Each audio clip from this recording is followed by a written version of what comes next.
Bonjour, c'est Stéphane de Réussir TOEIC. Alors en fait, dans cette nouvelle vidéo, je vais tout simplement répondre à vos questions par rapport à l'examen du TOEIC. Donc du coup, je vais regarder vos questions et je vais vous répondre en direct. Alors on commence tout de suite avec la première question qui me vient de Hajar et elle me marque « Bonjour, je vous remercie énormément pour votre collaboration. J'ai des problèmes dans la partie listening. J'arrive pas à suivre les conversations et répondre par conséquent correctement. » Donc du coup, Hajar se demande comment faire pour écouter correctement et pour répondre assez rapidement dans la partie listening. Alors il y a plusieurs astuces qui peuvent aider Hajar et qui peuvent vous aider dans cette partie-là de l'examen du TOEIC. La première astuce, c'est d'essayer de rapidement lire les questions pendant qu'ils énoncent la consigne. Ça vous fera gagner un temps précieux. Ça, c'est une première astuce. Donc lire les questions en avance. La deuxième astuce, bien sûr, c'est de s'habituer au contenu anglais audio. Donc ça, c'est écouter régulièrement des podcasts, donc écouter la radio en anglais, écouter la télé en anglais, écouter des séries télé pour vraiment habituer vos oreilles à entendre de l'anglais, du coup, pour que ça devienne automatique. Je vous renvoie également à l'autre vidéo que j'ai faite récemment où je vous explique comment penser en anglais parce que ça peut beaucoup vous aider pour aller beaucoup plus vite. Donc il y aura la miniature qui s'affichera dans la vidéo et vous pourrez aller voir cette vidéo. Je vous explique vraiment comment faire pour penser en anglais et du coup ça vous aide. Pourquoi ? Parce que quand vous êtes à l'examen, si vous commencez à traduire dans votre tête de l'anglais vers le français, vous allez perdre du temps et ça sera déjà le moment de la question suivante. Donc voilà. Donc, en résumé, pour la partie listening, 2 astuces qui peuvent t'aider Hajar. 1. Essayez de lire les questions le plus rapidement possible avant d'entendre l'audio.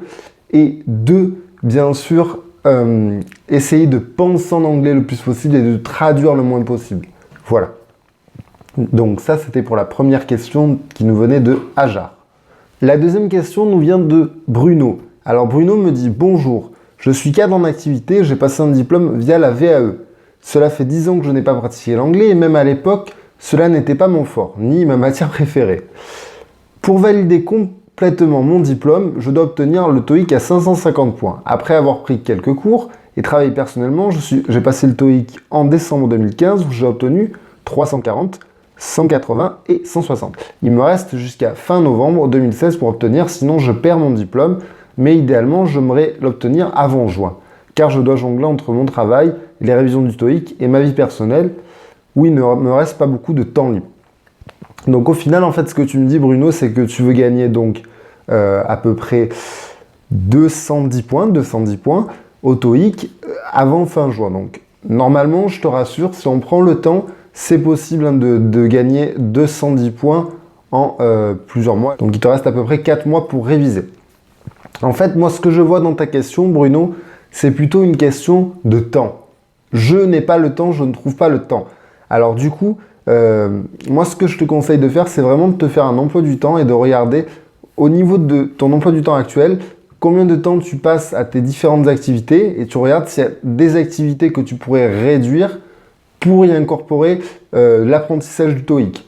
C'est une astuce, trouver des endroits où tu pourrais caler quelques minutes, 30 minutes peut-être quelque part, peut-être dans les transports, pourquoi pas, pour travailler ton TOEIC, pour travailler ton écoute en anglais. Donc ça, trouver du temps là où au final, avant il y avait du temps qui n'était pas utilisé. C'est une première astuce. La deuxième astuce, c'est tout simplement d'essayer de travailler le matin si tu peux.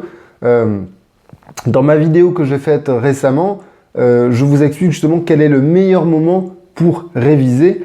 Et pourquoi ? Et le meilleur moment pour réviser, c'est le matin. Donc si tu peux, essaye de te réveiller ne serait-ce que 15 minutes ou 30 minutes plus tôt tous les jours et de réviser ton TOEIC et tu vas voir que à raison de 30 minutes par jour, à raison de ne serait-ce que 20 minutes par jour, tous les jours, tu vas voir que tu vas faire des progrès énormes. Enfin, bien sûr, dans la vie de tous les jours, n'hésite surtout pas à incorporer l'anglais à des moments de détente également. C'est-à-dire que si par exemple, tu regardes des séries télé et des films en français, tout simplement, au lieu de les regarder en français, tu les mets en anglais.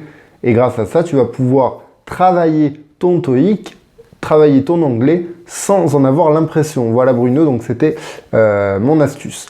Ensuite, la dernière question nous vient de Béatrice. Je redémarre de zéro, mais je me demandais comment me remettre à l'anglais avec plaisir et de manière ludique. J'aime l'anglais et je voudrais le parler parce que là où je bosse, il y a des étudiants étrangers qui parlent très bien anglais.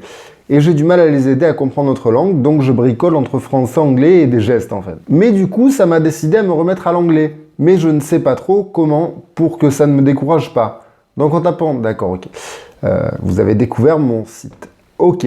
Alors, donc, si je comprends bien Béatrice, en fait, Béatrice, c'est pas forcément par rapport à l'examen du TOEIC, mais ce qu'elle veut, en fait, au final, c'est améliorer son anglais et améliorer son anglais en faisant des choses plaisantes. Bah, c'est tout à fait une bonne idée parce que c'est le meilleur moyen pour améliorer votre anglais, améliorer votre score au TOEIC. Parce qu'au final, quand vous regardez des vidéos qui vous parlent de Brian qui est dans la cuisine, qui vous parlent de trucs qui vous ennuient, eh bien, au final, vous n'allez pas progresser. Alors que si vous regardez des trucs qui vous intéressent, vous allez avoir envie d'en savoir plus.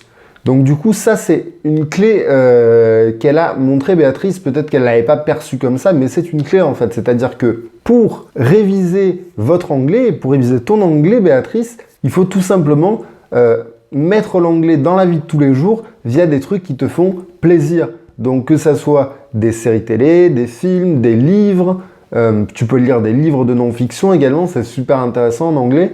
J'en avais parlé d'ailleurs dans ma vidéo, les 5 bonnes raisons de parler anglais. Donc voilà. Donc, je vous remercie beaucoup. J'attends vos autres questions avec impatience. Vous pouvez mettre directement vos questions en dessous de cette vidéo ou sinon vous m'envoyez un mail sur le site réussir toeic.com.